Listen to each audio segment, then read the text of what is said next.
Everyone, welcome back to my YouTube channel. ಎಲ್ಲರೂ ಹೇಗಿದ್ದೀರಾ? ಚೆನ್ನಾಗಿದ್ದೀರಾ ಅಂತ ಅನ್ಕೊಳ್ತೀನಿ. ಇನ್ನೊಂದು ಹೊಸ ರೆಸಿಪಿಯನ್ನು ನಿಮ್ಮ ಜೊತೆ ಶೇರ್ ಮಾಡ್ಕೊಳ್ಳೋಣ ಅಂತ ಬಂದಿದ್ದೀನಿ. ಹಾಗೆಯೇ ಯಾರೆಲ್ಲ ನನ್ನ ಯೂಟ್ಯೂಬ್ ಚಾನಲನ್ನು ನೋಡ್ತಾ ಇದ್ದೀರಾ, ಸಬ್ಸ್ಕ್ರೈಬ್ ಮಾಡ್ದಿರಾ ನೋಡ್ತಾ ಇದ್ದೀರಾ, ದಯವಿಟ್ಟು ಸಬ್ಸ್ಕ್ರೈಬ್ ಮಾಡಿಕೊಂಡು ಸಪೋರ್ಟ್ ಮಾಡಿ ಅಂತ ಕೇಳ್ತಾ ಬನ್ನಿ ವಿಡಿಯೋವನ್ನು ಶುರು ಮಾಡೋಣ. ಮಾರ್ನಿಂಗ್ ಇಲ್ಲಿ 1 ಲೋಟ ಬಿಸಿನೀರನ್ನು ಕುಡಿದು ನಾನು ವಾಕಿಂಗ್ಗೆ ಹೊರಟಿದ್ದೆ. ಹಾಗಾಗಿ ಅದನ್ನು ನಿಮ್ಮ ಜೊತೆ ಶೇರ್ ಮಾಡ್ಕೊಳ್ತಾ ಇದ್ದೀನಿ. ಯಾವುದಾದ್ರೂ ಒಂದು ಡಿಟಾಕ್ಸ್ ಡ್ರಿಂಕ್ಸ್ಗಳನ್ನು ತಗೊಳ್ತಾ ಇರ್ತೀನಿ. ಇಲ್ಲ ಅಂತ ಹೇಳಿದ್ರೆ ಸಮ್ಟೈಮ್ಸ್ ಏನಾದರೂ ತುಂಬ ಹೀಟ್ ಆಗಿದೆ, ಬೇಡ ಡಿಟಾಕ್ಸ್ ಡ್ರಿಂಕ್ಸ್ಗಳಂತ ಏನಾದರೂ ಅನಿಸಿದ್ರೆ ಜಸ್ಟ್ ಹಾಗೇ ನೀರನ್ನು ಕುಡಿದು ಹೋಗ್ತೀನಿ ಅಷ್ಟೇ.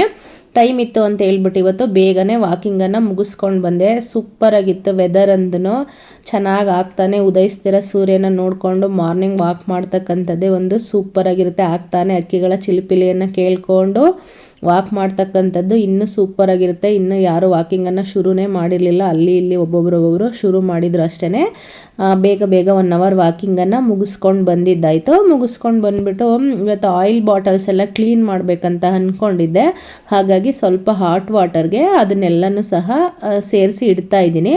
ಹಾಗೆ ಸ್ವಲ್ಪ ಬಟ್ಟೆ ವಾಷಿಂಗ್ ಮಾಡ್ತಕ್ಕಂಥ ಪೌಡರ್ ಇರುತ್ತಲ್ವ, ಅದನ್ನು ಹಾಕ್ಬಿಟ್ಟು ಅದಕ್ಕೆ ಸ್ವಲ್ಪ ಬೇಕಿಂಗ್ ಸೋಡಾ ಇರುತ್ತಲ್ವ, ಅದನ್ನು ಸಹ ಏನು ಮಾಡ್ತೀನಿ ಅದ್ರ ಜೊತೆ ಸೇರಿಸ್ಕೊಳ್ತೀನಿ. ಬೇಕಿದ್ರೆ ಸ್ವಲ್ಪ ಉಪ್ಪನ್ನು ಸಹ ಸೇರಿಸ್ಕೋಬೋದು. ಎಲ್ಲವನ್ನು ಸೇರಿಸ್ಬಿಟ್ಟು ಒಂದು ಅರ್ಧ ಅಥವಾ 1 ಗಂಟೆಗಳ ಕಾಲ ಏನು ಮಾಡ್ತೀನಿ ಅದನ್ನೆಲ್ಲನೂ ನೆನೆಸೋದಕ್ಕೆ ಬಿಟ್ಬಿಡ್ತೀನಿ. ಅದಾದಮೇಲೆ ಕ್ಲೀನ್ ಮಾಡಿಕೊಂಡ್ರೆ ನೀಟಾಗಿ ಕ್ಲೀನ್ ಆಗಿಬಿಡುತ್ತೆ. ಹಾಗಾಗಿ ನಾನು ಬೇರೆ ಕೆಲಸಗಳನ್ನೆಲ್ಲ ಮುಗಿಸ್ಕೊಳ್ಳುವಷ್ಟರಲ್ಲಿ ಇದು ಸ್ವಲ್ಪ ಚೆನ್ನಾಗಿ ನೆನೆಯುತ್ತೆ ಅಂತ ಹೇಳ್ಬಿಟ್ಟು ಫಸ್ಟೇ ಬಿಸಿ ನೀರಿಗೆ ಇದೆಲ್ಲವನ್ನು ಸಹ ಸೇರಿಸಿ ಇಡ್ತಾ ಇದ್ದೀನಿ. ಸ್ವಲ್ಪ ಬಿಸಿ ಇರುತ್ತಲ್ವ, ಹಾಗಾಗಿ ಸ್ವಲ್ಪ ಹುಷಾರಾಗಿ ಅದನ್ನು ಹಾಕೋಬೇಕಾಗುತ್ತೆ. ಸೊ ಯಾವ್ಯಾವ ಬಾಟ್ಲಿತ್ತೋ ಆಯಿಲ್ ಬಾಟ್ಲು ಎಲ್ಲವನ್ನು ಸಹ ಒನ್ ಟೈಮ್ ಈ ರೀತಿ ಪದೇ ಆಯಿಲ್ನ ರೀಫಿಲ್ ಮಾಡ್ಕೊಳ್ತೀನಲ್ಲ, ಅವಾಗೆಲ್ಲನೂ ಸಹ ಅದನ್ನ ಏನು ಮಾಡ್ತಾ ಇರ್ತೀನಿ, ಕ್ಲೀನಾಗಿ ಮಾಡ್ಕೊಳ್ತಾ ಇರ್ತೀನಿ. ತುಂಬ ಟೈಮ್ ತನಕ ಕ್ಲೀನ್ ಮಾಡದೆ ಇಟ್ಬಿಟ್ರೆ ಏನಾಗುತ್ತೆ, ತುಂಬ ಜಿಡ್ ಥರ ಆಗ್ಬಿಡುತ್ತೆ. ಹಾಗಾಗಿ ಅಲ್ಲಲ್ಲೇ ಅದನ್ನು ಕ್ಲೀನ್ ಮಾಡ್ಕೊಳ್ತೀನಿ. ಒಂದೇ ಒಂದು ಬಾಟ್ಲ್ ಏನಾದರೂ ಇತ್ತಂದರೆ ಜಸ್ಟ್ ಹಾಗೇ ವಾಶ್ ಮಾಡ್ಕೊಬಿಡ್ತೀನಿ. ತುಂಬಾ ಇತ್ತಲ್ವ ಇದೆಲ್ಲನೂ ಕ್ಲೀನ್ ಮಾಡ್ಬೇಕು ಅಂದ್ಕೊಂಡಿದ್ದೆಲ್ಲ. ಹಾಗಾಗಿ ಎಲ್ಲವನ್ನು ಸಹ ಏನು ಮಾಡ್ತಾಯಿದ್ದೀನಿ, ಈ ರೀತಿ ಹಾಕ್ಬಿಟ್ಟು ನೆನೆಸಿಡ್ತೀನಿ. 1 ಅವರ್ ಅಥವಾ ಒಂದು ಹಾಫ್ ಆನ್ ಅವರ್ ಆದ್ರೂ ಸಾಕು. ಆಮೇಲೆ ನೀಟಾಗಿ ಇದನ್ನು ಕ್ಲೀನ್ ಮಾಡ್ಕೊಂಡ್ರಾಯ್ತು. ಇವಾಗ ಫಸ್ಟನ್ನು ಬೇರೆ ಕೆಲಸಗಳನ್ನ ಮಾಡೋದಕ್ಕೆ ಮೊದಲೇ ಇದನ್ನು ಕ್ಲೀನ್ ಮಾಡೋಣ ಅಂಥೇಳಿ ನೆನೆಸಿಡ್ತಾ ಇದ್ದೀನಿ. ಹಾಗೆಯೇ ಇವತ್ತು ವಾರ್ಡ್ರೋಬ್ ಕ್ಲೀನಿಂಗ್ ಮಾಡ್ತಕ್ಕಂಥದ್ದು ಇತ್ತು. ಹಾಗಾಗಿ ಅದನ್ನು ಸಹ ಕ್ಲೀನ್ ಮಾಡ್ಕೊಳ್ತಾ ಇದ್ದೆ. ನಾನು ಹೇಳ್ದೆ ಎಲ್ಲ ಮಾರ್ನಿಂಗಿಂದ ಯಾವುದೇ ರೆಸಿಪೀಸ್ನ ನಿಮ್ಮ ಜೊತೆ ನಾನು ಶೇರ್ ಮಾಡ್ಕೊಂಡಿಲ್ಲ, ಜಸ್ಟ್ ಇದೆಲ್ಲ ಕ್ಲೀನಿಂಗ್ ಇತ್ತು. ಹಾಗಾಗಿ ಇದನ್ನೆಲ್ಲವನ್ನು ಕ್ಲೀನ್ ಮಾಡ್ಕೊಳ್ತಾ ಇದ್ದೆ. ವಾರ್ಡ್ರೋಬ್ ಕ್ಲೀನಿಂಗ್ ಎಲ್ಲ ಮುಗಿಸ್ಕೊಂಡಿದ್ದಾಯಿತು. ನಾನು ಆಲ್ರೆಡಿ ಅವಾಗಲೇ 1 ಅವರ್ ಮುಂಚೆನೇ ಇದನ್ನೆಲ್ಲನೂ ಸಹ ನೆನೆಸಿ ಇಟ್ಟಿದ್ದೆ ಅಲ್ಲ. ಸೊ ಇವಾಗ ಸ್ವಲ್ಪ ಅದರ ಹಾಟ್ ವಾಟರಿಂದನೂ ಸ್ವಲ್ಪ ಅದನ್ನೆಲ್ಲ ಕ್ಲೀನ್ ಮಾಡ್ಕೊಬಿಟ್ಟು ಮತ್ತೆ ಚೆನ್ನಾಗಿರೋ ನೀರಲ್ಲಿ ಇದನ್ನೆಲ್ಲ ಇನ್ನೊಂದು ಟೈಮು ನಾವು ಯಾವ ಪಾತ್ರೆ ತಿಕ್ಕೋ ಒಂದು ಸೋಪ್ ಇರುತ್ತಲ್ಲ ಅದರಲ್ಲಿ ನೀಟಾಗಿ ತೊಳ್ಕೊಬಿಟ್ರೆ ನಮ್ಗೆ ನೀಟಾಗಿ ಮತ್ತೆ ಅದು ತುಂಬ ಗಲೀಜಲ್ಲ ಅಂತೇನು ಅನಿಸಲ್ಲ. ಆಗ ಈ ರೀತಿಯಾಗಿ ಪದೇ ನಾವೇನು ಮಾಡಬೇಕು, ಕ್ಲೀನ್ ಮಾಡ್ಕೊಳ್ತಾ ಇದ್ರೆ ನಮಗೆ ಅಷ್ಟೊಂದು ಜಿಡ್ಡಾಗಲ್ಲ. ಹಾಗಾಗಿ ಏನು ಮಾಡ್ತೀನಿ, ಪದೇ ಈ ಥರದ ಆಯಿಲ್ ಬಾಟಲ್ಸ್ ಯಾವುದೇ ಇದ್ರೂ ಅಷ್ಟೇ ನಾನು ನೀಟಾಗಿ ಹೀಗೆ ಕ್ಲೀನ್ ಮಾಡ್ಕೊಬಿಡ್ತೀನಿ. ಮನೇಲಿ ಆಲ್ರೆಡಿ ನೋಡಿರ್ತೀರಾ ಹೆಸರುಬೇಳೆ ಪಿಜ್ಜಾ ರೆಸಿಪಿಯನ್ನು ನಾನು ಇವತ್ತು ನಿಮ್ಮ ಜೊತೆ ಶೇರ್ ಮಾಡ್ಕೊಳ್ತಾ ಇದ್ದೀನಿ. ಸೊ ಹಾಗಾಗಿ ಒಂದು 3-4 ಗಂಟೆ ಮೊದಲೇ ನಾನು ಏನು ಮಾಡ್ತಾ ಇದ್ದೀನಿ, ಇಲ್ಲಿ ಹೆಸರುಬೇಳೆಯನ್ನು ನೆನೆಸಿ ಇಟ್ಕೊಳ್ತಾ ಇದ್ದೀನಿ. ಈವ್ನಿಂಗು ಸ್ನ್ಯಾಕ್ಸ್ ಟೈಮಲ್ಲಿ ನಾನು ಈ ಒಂದು ಪಿಜ್ಜಾವನ್ನು ಟ್ರೈ ಮಾಡಿದ್ದೆ. ಸೊ ಹಾಗಾಗಿ ಇವಾಗ ನಾನು ಇದನ್ನು ನಿಮ್ಮ ಜೊತೆ ಶೇರ್ ಮಾಡ್ಕೊಳ್ತಾ ಇದ್ದೀನಿ. ನಾನೊಂದು 2 ಕಪ್ಪಷ್ಟು ಹೆಸರು ಬೇಳೆಯನ್ನು ನೆನೆಸಿಟ್ಕೊಂಡಿದ್ದೆ. ಒಂದು 4-5 ಅವರು, ಅಥವಾ ಟೈಮ್ ಇಲ್ಲ ಅಂತ ಹೇಳಿದ್ರೆ ಒಂದು 3-4 ಅವರ್ ಆದರೂ ಅನ್ನೋದನ್ನು ಚೆನ್ನಾಗಿ ನೆನೆಸ್ಕೋಬೇಕಾಗುತ್ತೆ. ಸಮ್ಟೈಮ್ಸ್ ಒಂದು 2 ಅವರ್ಗೂ ಹೆಸರು ಬೇಳೆ ಚೆನ್ನಾಗಿ ನೆನ್ಕೊಂಡೇ ಇರುತ್ತೆ. ಸೊ ಟೈಮ್ ಹೇಗಿರುತ್ತೋ ಹಾಗೆ ನೋಡಿ ನೆನೆಸ್ಕೊಳ್ಳಿ. ಇವಾಗ ಇದನ್ನು ಸ್ವಲ್ಪ ಚೆನ್ನಾಗಿ ನೈಸಾಗಿ ರುಬ್ಕೋಬೇಕಾಗುತ್ತೆ. ಹಾಗಾಗಿ ನಾನು ಮಿಕ್ಸರ್ ಜಾರ್ಗೆ ಇದನ್ನು ಹಾಕ್ಕೊಳ್ತಾ ಇದ್ದೀನಿ. ಇವಾಗ ಇದನ್ನು ರುಬ್ಬೋದಕ್ಕೆ ಮೊದಲೇ ಇದಕ್ಕೆ ನಾನು ಶುಂಠಿ ಸೇರಿಸ್ಕೊಳ್ತಾ ಇದ್ದೀನಿ. ಒಂದು ಸ್ವಲ್ಪ ಸಾಕಾಗುತ್ತೆ, ಜಾಸ್ತಿ ಬೇಡ. ಹಾಗೆ ಖಾರಕ್ಕೆ ತಕ್ಕಷ್ಟು ಹಸಿರು ಮೆಣಸಿನಕಾಯಿಯನ್ನು ಸೇರಿಸ್ಕೋಬೇಕಾಗುತ್ತೆ. ಮತ್ತು ರುಚಿಗೆ ತಕ್ಕಷ್ಟು ಉಪ್ಪನ್ನು ಸೇರಿಸ್ಕೊಂಡು ನೀರನ್ನು ಫಸ್ಟೇ ಜಾಸ್ತಿ ಸೇರಿಸ್ಕೊಳ್ತಕ್ಕಂಥದ್ದು ಬೇಡ, ಸ್ವಲ್ಪ ಸೇರಿಸ್ಕೊಂಡು ರುಬ್ಕೊಳ್ಳಿ. ದೋಸೆ ಬ್ಯಾಟರ್ ಅದಕ್ಕೆ ಅದು ಬರಬೇಕಾಗುತ್ತೆ. ಆ ರೀತಿಯಾಗಿ ನೋಡಿ ಸೇರಿಸ್ಕೊಂಡ್ರೆ ಸಾಕಾಗುತ್ತೆ. ಸ್ವಲ್ಪ ಚೆನ್ನಾಗಿ ಏನು ಮಾಡಬೇಕು, ಅದನ್ನು ನೈಸಾಗಿ ರುಬ್ಕೋಬೇಕು. ಜಾಸ್ತಿ ತೆಳು ಹೋಗ್ಬಿಟ್ರೆ ನಮಗೆ ಬ್ಯಾಟರ್ ಚೆನ್ನಾಗಿ ಸೆಟ್ ಆಗೋದಿಲ್ಲ. ಹಾಗಾಗಿ ಸ್ವಲ್ಪ ನೋಡಿ ದೋಸೆ ಹಿಟ್ಟನ್ನು ಅದಕ್ಕೆ ಇದನ್ನು ರುಬ್ಕೊಂಡ್ರೆ ಸಾಕಾಗುತ್ತೆ. ಹೆಸರು ಬೇಳೆ ರುಬ್ಬಿದ್ದಾಯಿತು, ಬ್ಯಾಟರ್ ರೆಡಿ ಆಯಿತು. ಇವಾಗ ಸ್ವಲ್ಪ ಕ್ಯಾಪ್ಸಿಕಮ್ ಇತ್ತು, ಅದನ್ನು ಕಟ್ ಮಾಡ್ಕೊಂಡಿದ್ದೀನಿ. ಹಾಗೆಯೇ ಕಾರ್ನ್ ಇತ್ತು, ಅದನ್ನು ಸಹ ಬಿಡಿಸ್ಕೊಂಡಿದ್ದೀನಿ. ಹಾಗೆ ಆನಿಯನ್ ಇತ್ತು, ಅದನ್ನು ಸಹ ರೆಡಿ ಮಾಡ್ಕೊಳ್ತಾ ಇದ್ದೀನಿ.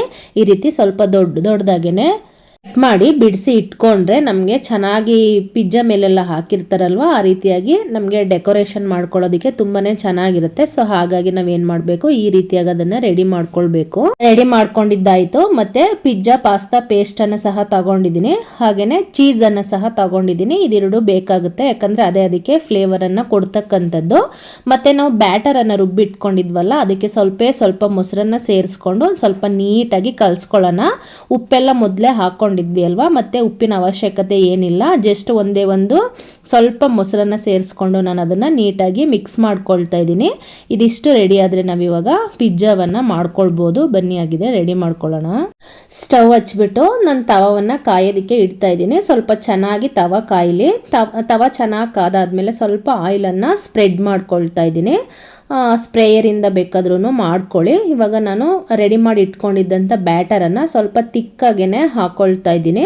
ಯಾಕಂತ ಹೇಳಿದ್ರೆ ಈಗ ಪಿಜ್ಜಾ ಬ್ಯಾಟರೆಲ್ಲ ನಾವು ನೋಡಿದ್ದೀವಲ್ವ, ಸೊ ಹಾಗಾಗಿ ಇದು ಸ್ವಲ್ಪ ಒಂದು ಸೈಡಲ್ಲಿ ಚೆನ್ನಾಗಿ ಬೆಂದಮೇಲೆ ನೆಕ್ಸ್ಟು ಇನ್ನೊಂದು ಸೈಡ್ಗೆ ಅದನ್ನು ತಿರುವಾಕೊಳ್ಬೇಕು. ಆವಾಗ ಸ್ವಲ್ಪ ಲೋ ಫ್ಲೇಮಲ್ಲಿ ನಿಧಾನಕ್ಕೆ ಬೇಯಿಸ್ಕೊಳ್ಬೇಕಾಗುತ್ತೆ. ಮೊದಲಿಗೆ ನಾನು ಪಿಜ್ಜಾ ಸಾಸನ್ನು ಸ್ಪ್ರೆಡ್ ಮಾಡ್ತಾ ಇದ್ದೀನಿ.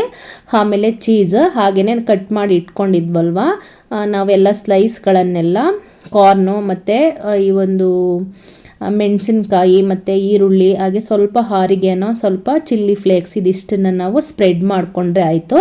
ಮಾಡಿಕೊಂಡು ಒಂದು 5 ನಿಮಿಷ ಲೋ ಫ್ಲೇಮಲ್ಲಿ ಬೇಯಿಸ್ಕೊಂಡ್ರೆ ನಮಗೆ ಪಿಜ್ಜಾ ರೆಡಿ ಆಗಿಬಿಡುತ್ತೆ. ಸ್ಮೆಲ್ ಅಂತೂ ಸೇಮ್ ಪಿಜ್ಜಾ ಥರನೇ ಸೂಪರಾಗಿ ಬರ್ತಾ ಇರುತ್ತೆ. ರೆಡಿಯಾಗಿದೆ. ಸ್ವಲ್ಪ ತೆಗೊಳ್ಳುವಾಗಲೂ ಅಷ್ಟೇ ಅದನ್ನು ನೀಟಾಗಿ ತಗೋಬೇಕಾಗುತ್ತೆ.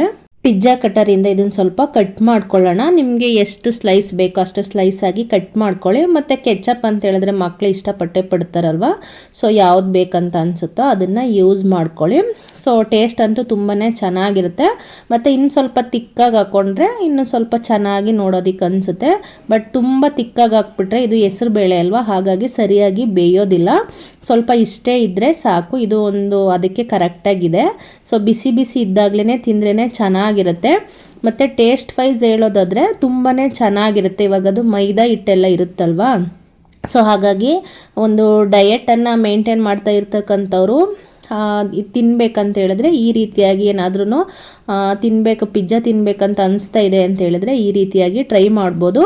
ಬಟ್ ಒಂದು 100% ಆಗಿ ಪಿಜ್ಜಾನೇ ತಿಂದಿದ್ದೀವಿ ಅಂತ ಏನು ಫೀಲ್ ಏನು ಅನಿಸಲ್ಲ. ಒಂದು 80% ಅಷ್ಟು ಓಕೆ ಆಗ್ತಾನೆ ಇಲ್ಲ, ತಿನ್ನಲೇಬೇಕಂತ ಫೀಲ್ ಆಗುತ್ತಲ್ಲ, ಸೊ ಆ ಟೈಮಲ್ಲಿ ಓಕೆ. ಮಕ್ಕಳಂತೂ ತುಂಬ ಇಷ್ಟಪಟ್ಟು ಮತ್ತೆ ಮಾಡಿಸ್ಕೊಂಡು ತಿಂದರು.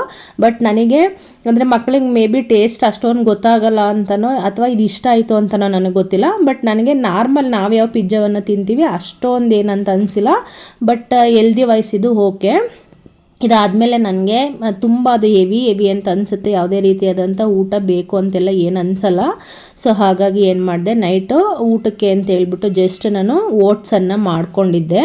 ಔಟ್ಸೈಡ್ ಹೋಗಬೇಕಿತ್ತು. ಹೋಗೋದಕ್ಕೆ ಮುಂಚೆನೇ ನಾನು ಇಲ್ಲಿ ಸ್ವಲ್ಪ ಚಿಯಾ ಸೀಡ್ಸ್ ಹಾಗೆಯೇ ಓಟ್ಸ್ ಹಾಗೆ ಗ್ರೇಪ್ಸನ್ನು ನೆನೆಸಿ ಇಟ್ಬಿಟ್ಟು ಹೋಗಿದ್ದೆ. ನಾನು ಇದಕ್ಕೆ ಯಾವುದೇ ರೀತಿಯಾದಂಥ ಮಿಲ್ಕನ್ನು ಸೇರಿಸ್ಕೊಂಡಿಲ್ಲ. ಜಸ್ಟ್ ವಾಟರಲ್ಲೇ ಏನು ಮಾಡಿದ್ದೀನಿ ಅದನ್ನು ನೆನೆಸಿ ಇಟ್ಬಿಟ್ಟಿದ್ದೀನಿ. 1 ಅವರ್ ನೆಂದರೆ ಸಾಕಾಗುತ್ತೆ. ಟೈಮ್ ಇದ್ದರೆ ಒಂದು 3-4 ಅವರ್ಸ್ ಕೂಡ ನೆನೆಸ್ಬೋದು. ಇವಾಗ ಓವರ್ ನೈಟ್ ಓಟ್ಸ್ ಅಂತ ಇರುತ್ತಲ್ಲ, ಆ ರೀತಿ ಎಲ್ಲನೂ ಮಾಡಿಕೊಂಡ್ರೆ ಓವರ್ ನೈಟ್ ನೆನೆಸ್ಕೋಬೋದು. ನಂಗೆ ಟೈಮ್ ಇಲ್ಲ ಅಂತ ಹೇಳ್ಬಿಟ್ಟು 1 ಅವರ್ ನೆನೆಸ್ಕೊಂಡಿದ್ದೆ ಅಷ್ಟೇ, ಔಟ್ಸೈಡ್ ಹೋಗಿ ಬರೋ ತನಕ. ಬಂದಾದಮೇಲೆ ಈ ರೀತಿಯಾಗಿ ಅದು ನೆನ್ಕೊಂಡಿತ್ತು. ಟೈಮ್ ಇತ್ತು ಅಂತ ಹೇಳಿದ್ರೆ ಒಂದು 2-3 ಅವರ್ ಕೂಡ ನೆನೆಸ್ಕೋಬೋದು. ಹಾಗೆ ಒಂದು ಬಾಳೆಹಣ್ಣು ಮತ್ತು ಒಂದು ಆಪಲನ್ನು ನಾನು ಇದ್ರ ಜೊತೆ ಸೇರಿಸ್ಕೊಳ್ತಾ ಇದ್ದೀನಿ. ಎಲ್ಲವನ್ನು ಸಹ ಕಟ್ ಮಾಡಿ ಮಿಕ್ಸ್ ಮಾಡಿಕೊಂಡ್ರೆ ನಮಗೆ ಓಟ್ಸ್ ರೆಡಿ ಆಗಿಬಿಡುತ್ತೆ. ಸೊ ನನಗೆ ತುಂಬ ಹೆವಿ ಅಂತ ಯಾವಾಗ ಅನಿಸುತ್ತೋ ಆವಾಗ ಏನು ಮಾಡ್ತೀನಿ, ಸ್ವಲ್ಪ ಗಂಜಿ ಅಥವಾ ಈ ಥರ ಓಟ್ಸು. ನನಗೆ ಓಟ್ಸ್ ಅಂದರೆ ತುಂಬ ಇಷ್ಟ ಆಗುತ್ತೆ. ಫ್ರೂಟ್ಸ್ ಎಲ್ಲ ಇರುತ್ತಲ್ಲ, ಸ್ವೀಟ್ ಅಂತ ಅನಿಸ್ತಾ ಇರುತ್ತಲ್ಲ, ಹಾಗಾಗಿ ಮತ್ತೇನಾದರೂ ಊಟ ಮಾಡ್ದಿರ ಮಲಗಿದ್ರೆ ಮತ್ತೆ ಹಶ್ವಾದರೆ ಸಿಕ್ಕಿದ್ದೆಲ್ಲ ತಿಂತೀವಿ ಅಂತ ಅಂದ್ಕೊಂಡು ಏನು ಮಾಡ್ತೀನಿ, ಈ ರೀತಿಯಾಗಿ ನಾನು ಸೇರಿಸ್ಕೊಳ್ತೀನಿ. ಏನೇನು ಫ್ರೂಟ್ಸ್ ಇದೆ ಆ ಫ್ರೂಟ್ಸ್ ಎಲ್ಲ ತೊಗೋಬೋದು. ಸಮ್ಟೈಮ್ಸ್ ನೈಟ್ ಟೈಮ್ ಫ್ರೂಟ್ಸ್ ತಿನ್ನೋದು ಅಷ್ಟೊಂದು ಒಳ್ಳೆಯದಲ್ಲ ಅಂತಲೂ ಕೂಡ ಹೇಳ್ತಾರೆ. ಬಟ್ ಯಾವಾಗಲೂ ಇದೇ ರೊಟೀನನ್ನು ಏನು ಫಾಲೋ ಮಾಡೋದಿಲ್ಲ. ಎಲ್ಲೋ ಒಂದೊಂದು ಟೈಮ್ ನನಗೆ ಎಮರ್ಜೆನ್ಸಿ ಅಂತ ಅನಿಸ್ದಾಗ ನನಗೆ ಈ ಗಂಜಿ ಅಥವಾ ರಾಗಿ ಮಾಲ್ಟ್ ಏನು ಕುಡಿಯೋಕ್ಕೂ ಇಂಟ್ರೆಸ್ಟ್ ಇರಲಿಲ್ಲ. ಸೊ ಹಾಗಾಗಿ ಏನು ಮಾಡಿದೆ, ಈ ರೀತಿಯಾಗಿ ನಾನು ಮಾಡಿಕೊಂಡೆ. ಸೊ ಹೇಳಿದ್ನಲ್ಲ, ಯಾವಾಗಲೂ ಮಾಡ್ಕೊಳ್ಳೋದಕ್ಕೆ ಹೋಗೋದಿಲ್ಲ, ಯಾವಾಗ ಅನಿಸುತ್ತೋ ಆವಾಗ ಮಾತ್ರ ಈ ರೀತಿಯಾಗಿ ಮಾಡ್ಕೊಳ್ತೀನಿ. ತುಂಬ ಹೆವಿ ಅಂತ ಅನಿಸ್ದಾಗ ಪೂರ್ತಿ ಊಟನೂ ಕೂಡ ಸ್ಕಿಪ್ ಮಾಡೋದಿಲ್ಲ, ಮತ್ತು ಹಶ್ವಾಗ್ಬೋದು ಅಂತೇಳಿ, ನಿದ್ದೆ ಬರಲ್ಲ, ಹಶ್ವಾಗ್ತಕ್ಕಂಥದ್ದು ಆ ಥರ ಎಲ್ಲ ಆಗುತ್ತೆ ಅಂತೇಳ್ಬಿಟ್ಟು ಪೂರ್ತಿನೂ ಸಹ ಸ್ಕಿಪ್ ಮಾಡೋದಕ್ಕೆ ಹೋಗೋದಿಲ್ಲ. ಈ ರೀತಿಯಾಗಿತ್ತು. ಯಾರಿಗಾದ್ರೂ ಸಹ ಈ ರೀತಿಯಾಗಿ ಪಿಜ್ಜಾವನ್ನು ಟ್ರೈ ಮಾಡಬೇಕಂತ ಅನಿಸಿದ್ರೆ, ಮತ್ತು ಯಾರಾದರೂ ಡಯೆಟಲ್ಲಿ ಇರ್ತೀರಲ್ವ, ಸೊ ಅವರು ಸಹ ಆರಾಮಾಗಿ ತಿನ್ಬೋದು. ಯಾಕಂದರೆ ಹೆಸರು ಬೇಳೆ ಇರುತ್ತೆ, ನಮಗೆ ಪ್ರೋಟೀನ್ ರಿಚ್ ಇರುತ್ತಲ್ವ. ಸೊ ಹಾಗಾಗಿ ನೀವು ಈ ರೀತಿಯಾಗಿ ಏನು ಮಾಡ್ಬೋದು, ಈ ರೀತಿ ಪಿಜ್ಜಾವನ್ನು ಟ್ರೈ ಮಾಡ್ಬೋದು. ಯಾರಿಗಾದ್ರೂ ಪಿಜ್ಜಾ ತಿನ್ನೋದಕ್ಕೆ ಭಯ ಅಂತ ಅನಿಸ್ತಾ ಇರುತ್ತೆ, ತುಂಬ ವೆಯ್ಟ್ ಆಗಿದ್ದೀವಿ ಅಂತ ಏನಾದ್ರು ಅನಿಸ್ತಾ ಇರುತ್ತೆ ಅಂತ ಅನಿಸಿದ್ರೆ ಒನ್ಸ್ ಟ್ರೈ ಮಾಡಿ ನೋಡಿ. ಇಷ್ಟ ಆಯಿತು ಅಂತ ಹೇಳಿದ್ರೆ ಫಸ್ಟೇ ತುಂಬ ಜಾಸ್ತಿ ಬೇಳೆಯನ್ನು ನೆನೆಸ್ಕೊಂಡು ಮಾಡೋದಕ್ಕೆ ಹೋಗಬೇಡಿ, ಜಸ್ಟ್ ಸ್ವಲ್ಪನೇ ಕ್ವಾಂಟಿಟಿಯಲ್ಲಿ ಟ್ರೈ ಮಾಡಿ ನೋಡಿ. ಓಕೆ, ಚೆನ್ನಾಗಿದೆ, ಇಷ್ಟ ಆಯಿತು ಅಂತ ಅನಿಸಿದ್ರೆ ಮತ್ತೆ ಯಾವಾಗಲಾದರೂ ನಿಮಗೆ ಆ ಥರ ಔಟ್ಸೈಡ್ ಫುಡ್ಡೆಲ್ಲ ತಿನ್ನಬೇಕಂತ ಅನಿಸಿದ್ರೆ ಈ ರೀತಿಯಾಗಿ ಒಂದು ಟೈಮು ಟ್ರೈ ಮಾಡಿ ನೋಡಿ. ಸೊ ಚೆನ್ನಾಗಿ ಬಂದಿತ್ತು, ಹೇಳಿದ್ನಲ್ಲ, ಒಂದು 80% ಓಕೆ ಅಂತ ಅನಿಸ್ತು. ಇನ್ನೊಂದು 20% ಯಾಕಂದರೆ ಮೈದಾ ಹಿಟ್ಟಿನ ಟೇಸ್ಟೇ ಬೇರೆ ಇರುತ್ತೆ, ಹಾಗೆ ಇದರ ಟೇಸ್ಟೇ ಬೇರೆ ಇರುತ್ತೆ. ಹಾಗಾಗಿ ಸೊ ಎಲ್ಲ ಫ್ರೂಟ್ಸ್ಗಳನ್ನ ಹಾಕ್ಕೊಂಡು ಮೇಲೆ ನಾನು ಸ್ವಲ್ಪ ಮ್ಯೂಸ್ಲಿಯನ್ನು ಮಿಕ್ಸ್ ಮಾಡ್ಕೊಳ್ತಾ ಇದ್ದೀನಿ. ಹಾಗೆ ಸ್ವಲ್ಪ ಸ್ವೀಟ್ಗೆ ಅಂತ ಹೇಳ್ಬಿಟ್ಟು ಜೇನುತುಪ್ಪವನ್ನು ಸಹ ಸೇರಿಸ್ಕೊಳ್ತಾ ಇದ್ದೀನಿ. ಎಲ್ಲವನ್ನು ಮಿಕ್ಸ್ ಮಾಡಿಕೊಂಡು ನನ್ನ ಡಿನ್ನರನ್ನು ನಾನು ಕಂಪ್ಲೀಟ್ ಮಾಡಿಕೊಂಡೆ. ಇದಾಗಿತ್ತು ಇವತ್ತಿನ ನನ್ನ ಒಂದು ವಿಡಿಯೋ. ಯಾರೆಲ್ಲ ಕೊನೆ ತನಕ ವಿಡಿಯೋವನ್ನು ನೋಡಿದ್ರಿ ಎಲ್ಲರಿಗೂ ಸಹ ಥ್ಯಾಂಕ್ ಯು ಸೋ ಮಚ್ ಅಂತ ಹೇಳ್ತಾ, ಹಾಗೆಯೇ ಯಾರೆಲ್ಲ ಸಬ್ಸ್ಕ್ರೈಬ್ ಮಾಡ್ದಿರ ನನ್ನ ವಿಡಿಯೋವನ್ನು ನೋಡ್ತಾ ಇದ್ದೀರಾ, ದಯವಿಟ್ಟು ಸಬ್ಸ್ಕ್ರೈಬ್ ಮಾಡಿಕೊಂಡು ಸಪೋರ್ಟ್ ಮಾಡಿ ಅಂತ ಕೇಳ್ಕೊಳ್ತಾ ಇದ್ದೀನಿ. ಹಾಗೆ ನಾನು ಮಾಡ್ತಕ್ಕಂಥ ರೆಸಿಪೀಸ್ ಎಲ್ಲ ನಿಮಗೆ ಇಷ್ಟ ಆಗ್ತಾ ಇದೆ ಅಂತಲೂ ನಾನು ನಂಬಿದ್ದೀನಿ. ಇಲ್ಲಿ ತನಕ ಯಾರೆಲ್ಲ ನನಗೆ ಸಬ್ಸ್ಕ್ರೈಬ್ ಮಾಡ್ಕೊಂಡು ಸಪೋರ್ಟ್ ಮಾಡ್ತಾಯಿದ್ದೀರಾ ಎಲ್ಲರಿಗೂ ಸಹ ಥ್ಯಾಂಕ್ ಯು ಸೋ ಮಚ್. ನನಗೆ ಯಾವ ಥರ ಅನಿಸುತ್ತೋ ಇದೊಂದು ಎಲ್ದಿ ಅಡುಗೆ ಅಂತೇಳಿ ಅದನ್ನು ಖಂಡಿತವಾಗ್ಲೂ ನಾನು ಸಹ ನಿಮ್ಮ ಜೊತೆ ಶೇರ್ ಮಾಡ್ಕೊಳ್ಳೋದಕ್ಕೆ ಪ್ರಯತ್ನವನ್ನು ಪಡ್ತೀನಿ. Thank you so much. ಎಲ್ಲರ ದಿನವೂ ಸಹ ಚೆನ್ನಾಗಿರಲಿ. ಮತ್ತೊಂದು ರೆಸಿಪಿ ಜೊತೆ ನಾನು ನಿಮ್ಮನ್ನ ಮತ್ತೊಂದು ವಿಡಿಯೋದಲ್ಲಿ ಭೇಟಿ ಆಗ್ತೀನಿ. ಅಲ್ಲಿ ತನಕನೂ ನನ್ನನ್ನು ಮಿಸ್ ಮಾಡ್ಕೊಳ್ತಾ ಇರಿ ಅಂತ ಹೇಳ್ತಾ ಎಲ್ಲರಿಗೂ ಸಹ good night, have a nice day. Thank you, bye bye.